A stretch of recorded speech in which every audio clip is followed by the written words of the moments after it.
OPS உங்களுக்கு ஒரு கும்பிடு. அந்த தாடி வச்ச கேடி மோடி அவருக்கு ஒரு கும்பிடு. நீங்க மோடிய பார்த்து கீழே கும்பிடுறீங்களா இல்ல மேல நம்புறீங்களா? நாங்க வேணுமா உங்களுக்கு தாடி வச்ச கேடி மோடி வேணுமா?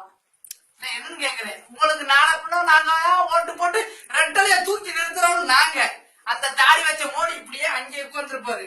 அதுக்காண்டி அவருக்கு சப்போர்ட் பண்ணாதீங்க. அவர் செய்ய முடியாது. நீங்க என்ன செய்யணும்? ஏன் ஆந்திராவில செய்யலையா அந்த முதலமைச்சர்? நீங்க என்ன பண்றீங்க? எதுக்கு பேருக்கு டெல்லிக்கு? உங்களால சாதிக்க முடியாதா? உங்களால முடியும். என்ன மௌனம்? ஏங்க காசு வாங்கிட்டீங்களா? பீட்டாவுக்கு காசு வாங்கிட்டீங்க. மோடி வாங்கிட்டாரு. அது எனக்கு மோடி வாங்கிட்டாரு. நல்லா தெரியுது.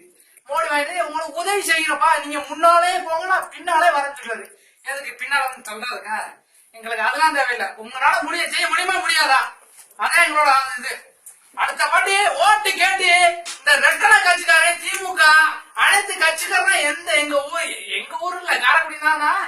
காரைக்குடி தொகுதி மட்டும் இல்ல, எந்த தொகுதிக்கு வந்தாலும் எங்க இளைஞர்கள் மற்றும் மாணவர்கள் விரட்டி விரட்டி கண்ட வாரத்துல எப்படி சொல்லுவா கேக்கு காக்கு அப்படின்னு கண்ட வாரத்தை திட்டி காலுக்கு கீழே போட்டு தெரியுமில்ல அது. அப்புறம் அந்த வீடு கூட்டுவாங்க தெரியுமில்ல அது.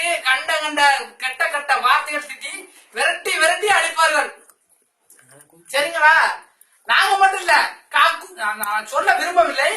அது வேணா ரொம்ப தெளிவா பேசிக்கிறேன். குவைத்துல இருக்கிற தமிழ் மக்கள் எல்லாம் குதிச்சு போயிருக்கோம். குவைத்து மட்டும் இல்ல, வெளிநாட்டுல இருக்கிறவங்க இந்தியாவில இருந்து அங்க தமிழ்நாட்டுல இருக்கீங்க. நாங்க குவைத்துல இருந்து என்னென்ன பாடுபடுறோம். குவைத்து வெளிநாடு அனைத்து வெளிநாட்டுல இளைஞர்கள் ரொம்ப குறைச்சு போயிருக்காங்க. இப்போதைக்கு தமிழ்நாட்டுல இல்லையேன்னு ரொம்ப வருத்தப்படுறோம். இருந்தா என்ன நடக்கும் தெரியுமா? உங்களுக்கு அந்த சின்னம்மா அந்த அம்மாவுக்கும் சேர்ந்து எடுக்கிறேன். எங்களை மீறி நீங்க என்ன நடத்துன்னு பாக்குற. நீங்க என்னதான் நடத்தணும் நடத்தியா? உன்னால என்னதான் முடியும்? தமிழ களத்துல இறங்கிட்டாயா? முறுக்குவோம் பீட்டாவை நொறுக்குவோம். பாத்துக்க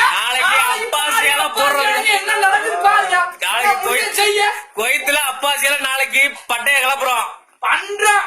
நீ பெரிய ஆளா இருந்தா இங்க நாங்க ஒரு வீடியோ போடுறோம். தமிழ்நாடு முதலமைச்சரா இருந்தா நரேந்திர மோடி சந்திச்சல நான் அப்படித்தான் செய்வான். எங்க தமிழ்நாடு பரம்பரை கலாச்சாரமையா அப்படின்னு சொல்லி இருக்கணும்.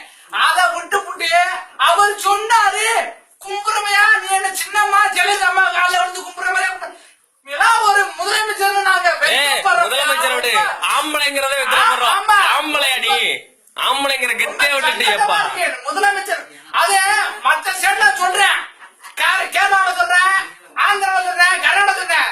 உங்க முதலமைச்சர் என்னன்னா கும்பிடு விழுந்துட்டு இருக்காங்க. அங்க போய் மோடிக்கு எப்படியா பண்றாப்ல? உங்க ஸ்டேட்டுக்குள்ள தான் கும்பிடு வந்தாப்ல. மேல போய் முதலமைச்சர் நரேந்திர மோடிக்கிட்டே போய் முதலமைச்சர் இப்படி கும்பிட்டு விடுறாப்ல. அப்படி எங்களை கேவலப்படுத்துறாயா? கேவலப்படுத்த மற்ற ஸ்டேட்டுக்காரு. ஆனா தமிழ என்னைக்குமே நாங்க தலை நிமிர்ந்து நடப்போம்.